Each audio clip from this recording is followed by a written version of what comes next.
Araw sa inyong lahat. Alright guys, ayan, isang mapagpalang araw sa inyong lahat. Meron tayong isang reaction video. Ayan, dito sa ating SUV driver na huli sa dashcam. Nagbangga. Ayan, nakagitgitan ng isang motorsiklo, arestado. Ayan, babala sa lahat ng mga sasakyan. At ingat-ingat tayo palagi at huwag daanin sa init ng ulo.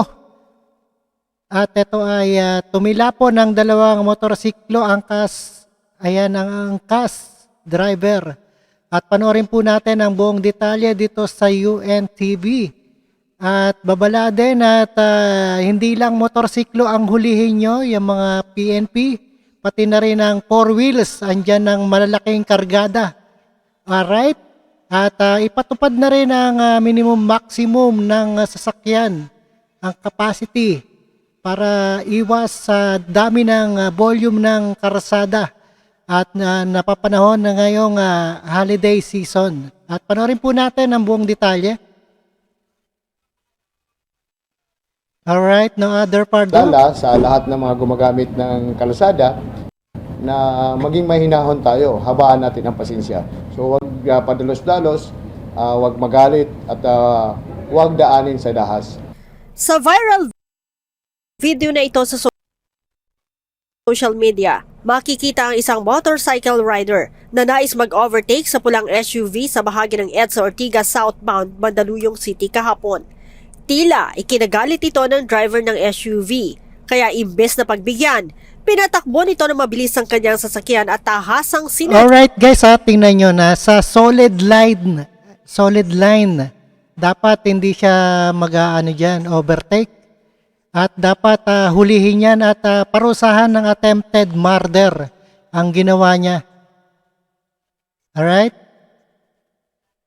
At kunin ang lisensya. Ang motorsiklo. Base sa kumalat na video, makikita kung paano sinagi ng SUV ang angkas rider at ang pasahero nito na kapwa tumilapon. Accordingly, siningitan po noong driver, yung angkas driver, yung SUV. So, dahil po doon ay apparently nagalit ngayon yung SUV driver, nagkaroon ng altercation. So, after that, makikita na po natin, base na rin sa biktima, sa video, na intentional na side swipe noong driver ng SUV, yung angkas rider natin, na naging dahilan kaya natumba po sila sa kalsada kung saan may mga dumadaan din mga sasakyan.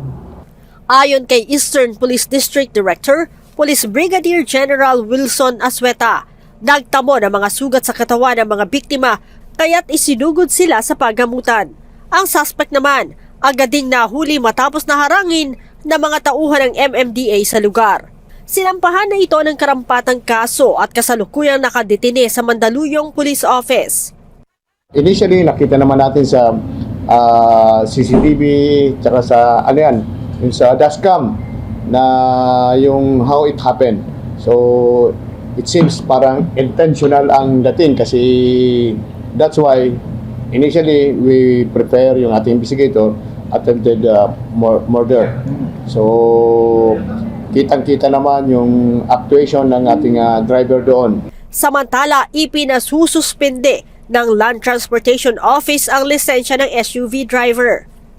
Paalala ng mga otoridad sa mga motorista, manatiling kalmado at huwag pairalin ang init ng ulo sa kalsada, lalo na ngayon, napapalapit na ang holiday rush at inaasahan ang matindi pang pagsisikip ng mga kalsada. Sinabi naman ng pamunuan ng angkas na hindi nila hahayaan na maagrabyado ang kanilang mga tauhan at itutuloy nila ang reklamo laban sa SUV driver. Leia Ilag. Ayan, tandaan nyo, lalo na yan sa mga 4 wheels. At sila pa ang galit. At wala na rin silang mga signal light. At hulihin nyo rin yan at checkpoints. At hindi lang ang motorsiklo palagi, lalo na yung mga scooter lang.